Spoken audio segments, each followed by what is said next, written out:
हरिओम आत्मीय भक्तजनों, सप्रेम जय श्री हरि। आज का प्रसंग है गायत्री मंत्र के द्वारा हम भूत प्रेत के उन्माद को कैसे शांत करें।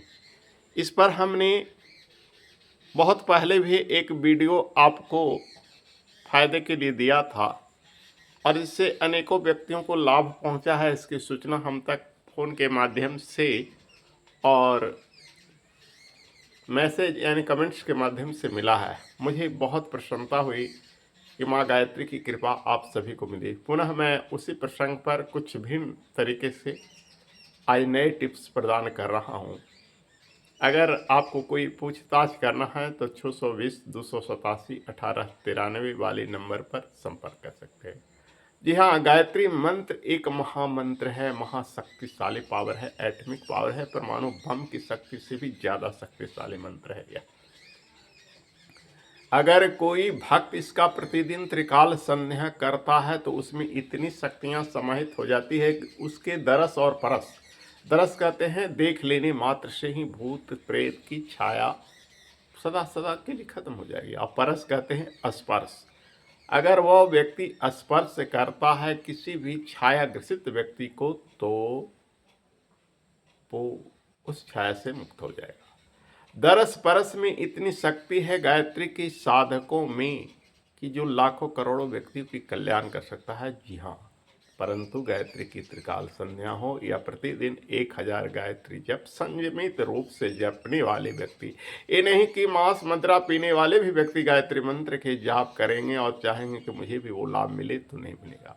जपने का मतलब ये नहीं हुआ कि आप जप कीजिए और संयम कुछ नहीं कीजिए। मन सा वाचा कर्मणा अहिंसा भावना हो, ब्रह्मचर्य की भावना हो, तब तितिक्षा उच्च कोटि की साधना हो, तभी आप उस चमत्कार तक पहुंच सकते हैं।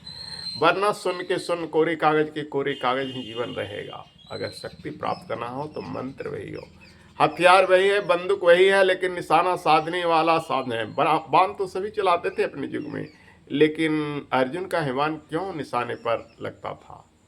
इसीलिए मंत्र तो सभी के पास वही है, किंतु मंत्र का साधक उच्च कोटि को हो तभी काम करता है। इस बात का सदा ध्यान रखें। अब बताते हैं आपको टिप्स यानी बिंदु कई प्रकार से। अगर आपके पास कोई प्रेत बाधा से, भूत से ग्रसित व्यक्ति आता हो, भूतोन्माद को पहचाने कैसे, रोग है या भूत। कभी कभी ये चक्कर आ जाता है कि हम उसे पहचाने कैसे, तो हम झमेले में पड़ जाते हैं। हो सकता है वो व्यक्ति बीमारी में ग्रसित हो, रोगी हो, और हम भूत प्रेत झाड़ेंगे तो कुछ काम नहीं करेगा। लेकिन कोई बात घबराने की बात नहीं। अगर आप गायत्री के उच्च कोटि के साधक हैं तो आपके दरस परस से भूत भी भाग जाएगा और रोग बीमारी भी भाग जाएगा। इसलिए बेहिचक आए हुए शरणागत की रक्षा करना आपका धर्म है। पहला टिप्स, पहला बिंदु इस प्रकार से, जो व्यक्ति आपके पास आया हो अगर वो प्रेत बाधा से युक्त हो तो सबसे पहले आप उसके बाल माथे के मध्य में बांध दे और 3 ग्रंथि दे, 3 गैठी दे। अगर वो प्रेत बाधा से मुक्त व्यक्ति होगा तो कोई फर्क नहीं पड़ेगा, लेकिन अगर ग्रसित व्यक्ति होगा तो छटपटाने लगेगा, उसके आंखों से आंसू बहने लगेगा, फिर गिड़गिड़ाने लगेगा, रोने लगेगा कि मुझे मुक्त करो, मुझे मुक्त करो। अगर नहीं कुछ भी बोलता है, छटपटाता है, गूंगा जैसा भी करता है, कुछ ऐसी हरकत करता है जिससे आप समझ जाएं कि वो प्रेत बाधा से युक्त है, मुक्त नहीं है, तो आप उसकी बाल तब खोलें जब उससे प्रतिज्ञा करवा लें कि तुम इस व्यक्ति को ग्रसित ना हो, और उसके साथ ही गायत्री मंत्र 24 बार जप कर उसके सर पर हाथ फेरें। वो प्रेत बाधा से मुक्त हो जाएगा, भूत बाधा से मुक्त हो जाएगा।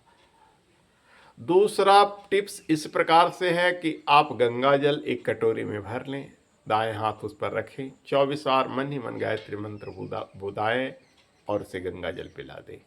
यदि गंगा जल उपलब्ध न हो तो कुएं का जल, चापाकल का जल, मोटर का जल, जो भी आपके पास उपलब्ध हो उसका प्रयोग कर सकते हैं। तीसरी टिप्स इस प्रकार से है, यदि आप उच्च कोटि के साधक हैं, पवित्रता अपवित्रता की भावना आपके मन में आ रही हो, किसी का दरस कर सकते हैं लेकिन परस नहीं कर सकते हैं। परस यानी स्पर्श करने से उच्च कोटि का साधक बचना चाहता है, क्योंकि उसकी कुसंग, उसके बुरे स्वभाव साधकों में भी आने की खतरा रहती है। इसलिए अच्छे कोटि का साधक जो होता है वो चाहता है मैं किसी का परस न करूं, किसी का स्पर्श न करूं, तो वैसे व्यक्ति के लिए भी तीसरी बिंदु इस प्रकार से है।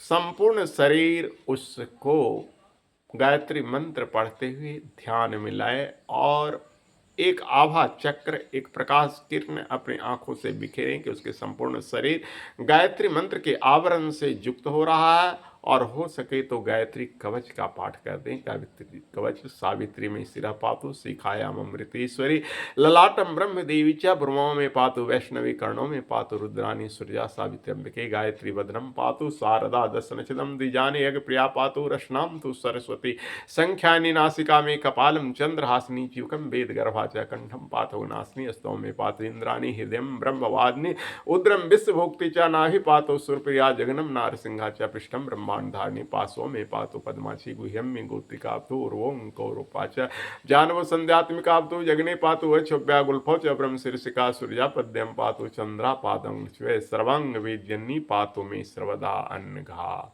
इस कवच के पाठ कर देने मात्र से, उस पर दृष्टि मात्र देखने से उसके सारे भूत प्रेत बाधा से वह मुक्त हो जाएगा। साथ ही कोई कठिन से कठिन बीमारी रोग भी होगा तो आप गायत्री कवच से उसे झाड़ फूक करके आराम पा सकते हैं, बशर्ते आप पैसा कमाने की योजना न बनाएं। नाम और जस मिलेगा, सिर्फ रुपये पैसे की लालच से बचें तो आपके पास शक्ति बढ़ती जाएगी। रुपये पैसे की लालच आ जाएगी, व्यापार की भावना आ जाएगी तो आपको पास शक्ति मिलना बंद हो जाएगा। हरिओम तत्सत।